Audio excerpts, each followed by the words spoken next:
తాకట్లో ఉన్న మీ బంగారాన్ని విడిపించి ఆ రోజు ఆన్లైన్ రేటుకి కొంటాం. Sharma gold company. నమస్తే, welcome to Suman TV. Nidigunta Aruna YSR Congress party హయాంలో ఈమె చేసినటువంటి అరాచకాలు, ఈమె చేసినటువంటి అవినీతి, ఈమె ఎంతమందిని బెదిరించింది, ఎంత వసూళ్లకు పాల్పడింది, ఏ దందాలు చేసింది, ఇవన్నీ కూడా ప్రస్తుతం వెలుగులోకి వస్తూ ఉన్నాయి. ఇప్పుడు ఒక ఫ్లాట్ యజమానిని బెదిరించిన కేసులో ఈమె అరెస్ట్ అయింది. అసలు ఈమె వ్యవహారం ఎట్లా బయటకు వచ్చింది?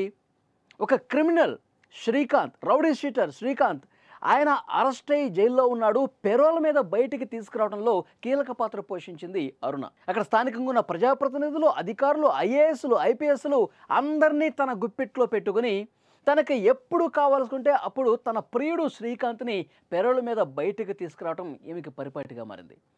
సో ఆ పెరోల్ విషయం ఎప్పుడైతే బయటకు వచ్చిందో, రుయా ఆసుపత్రిలో శ్రీకాంత్తో అత్యంత సన్నిహితంగా ఉన్నటువంటి వీడియోలు ఎప్పుడైతే బయటకు వచ్చాయో, అరుణకు సంబంధించిన వ్యవహారం కూడా అప్పుడే వెలుగులోకి వచ్చింది. ఆమెకు సంబంధించిన ఒక్కొక్క విషయం బయటకు వస్తుంది. ఆమె చేసినటువంటి దందాలన్నీ కూడా ఇప్పుడు బయటకు వస్తున్నాయి. ఒక ఫ్లాట్ యజమాని బెదిరించింది కూడా అప్పుడే తెలిసింది. వెంటనే పోలీసులు కేసు నమోదు చేశారు, ఆమెని అరెస్ట్ చేశారు. అరెస్ట్ చేసేటప్పుడు కూడా పెద్ద ఎత్తున నాటకం అన్న పరిస్థితుంది. హైదరాబాద్కి పారిపోయే ప్రయత్నం చేసింది. కారు డిక్కీలో నుంచి ఒక సెల్ఫీ వీడియో కూడా రిలీజ్ చేసింది. నన్ను అక్రమంగా అరెస్ట్ చేస్తా ఉన్నారు, పోలీసులు నా కారులో గంజాయి పెట్టి ఆ రకంగా అరెస్ట్ చేయాలన్న ఉద్దేశంతో ప్రయత్నం చేస్తున్నారంటూ అబద్ధాలాడి ఒక వీడియో కూడా రిలీజ్ చేశారు. తర్వాత వెంటనే ఆమెని పోలీసులు అదుపులోకి తీసుకున్నారు, అరెస్ట్ చేశారు, జైలుకు కూడా తరలించిన పరిస్థితుంది. ఇప్పుడు ఇన్వెస్టిగేట్ చేస్తున్నటువంటి పోలీసులకు వైసీపీ హయాంలో ఆమె ఏవైతే దందాలు చేసిందో అవన్నీ కూడా ఇప్పుడు బయటకు వస్తున్న పరిస్థితుంది. సూళ్లూరుపేట నియోజకవర్గంలో అక్కడ అప్పుడు వైసీపీ ఎమ్మెల్యేగా ఉన్నటువంటి సంజీవయ్య ఎవరైతే ఉన్నారో, ఆ సంజీవయ్యతో కలిసి పెద్ద ఎత్తున దుర్మార్గాలు చేసినట్టుగా ఇన్ఫర్మేషన్ వస్తోంది. ఆ నియోజకవర్గంలో భార్యాభర్తలు తగాదాలు పరిష్కరించడంలో పెద్ద ఎత్తున డబ్బులు మూటగట్టుకున్నారని చెప్పి ఒక వార్త ఇప్పుడు బయటకు వచ్చింది. ఎందుకంటే ఈమె దిశ పోలీస్ స్టేషన్లకు అనుబంధంగా కొన్ని కౌన్సిలింగ్ కమిటీలు కూడా ఏర్పాటు చేసింది అప్పుడు వైసీపీ ప్రభుత్వం. ఆ కౌన్సిలింగ్ మాటున దందాలు చేసింది ఏమే. ఆ కౌన్సిలింగ్ కమిటీలో ఒక మెంబర్గా చేరి ఏవైతే భార్యాభర్తల పంచాయతీలు ఉంటాయో, లేదంటే ఒక అమ్మాయిని మోసం చేసినటువంటి కేసులు వాళ్ళ దగ్గరికి చాలా వస్తుంటాయి. దిశ పోలీస్ స్టేషన్ పరిధిలోకి అలాంటి కేసులు ఎక్కువ వస్తుంటాయి. సో ఆ విధంగా ఆ పంచాయతీలు చేసే దాంట్లో భాగంగా పెద్ద మొత్తం డబ్బులు వసూలు చేసింది. అప్పటి ఎమ్మెల్యే సంజీవ్తో కలిసి పెద్ద ఎత్తున వీళ్ళు డబ్బులు సొమ్ము చేసుకున్నారని చెప్పి వార్తలు వస్తామని బాధితులు కూడా ప్రస్తుతం పోలీస్ స్టేషన్లకు వచ్చి ఆమె మీద కేసులు పెడుతున్న పరిస్థితుంది. ఇన్ని రోజులు ఆమె బయట స్వేచ్ఛగా తిరిగింది. ఆ రౌడీ షీటర్ శ్రీకాంత్తో ఉన్నటువంటి పరిచయం, చాలామంది ప్రజాప్రతినిధులు, ఐఏఎస్లు, ఐపీఎస్లు ఆమె చెప్పు చేతుల్లో ఉండటం చేత ఎవరు కూడా ధైర్యంగా ముందుకొచ్చి కేసులు పెట్టిన పరిస్థితుంది. ఎందుకంటే చాలా కబ్జా కేసులు కూడా ఉన్నాయి, చాలామందిని బెదిరించిన కేసులు ఉన్నాయి, చాలామంది మీద దాడులకు పాల్పడే కేసులు ఉన్నాయి. ఇవన్నీ కూడా ఒక్కొక్కటిగా ఇప్పుడు బాధితులు బయటకు వస్తూ ఉన్నారు, కేసులు పెడతా ఉన్నారు, కొత్త కేసులు నమోదవుతున్నటువంటి పరిస్థితి ఉంది.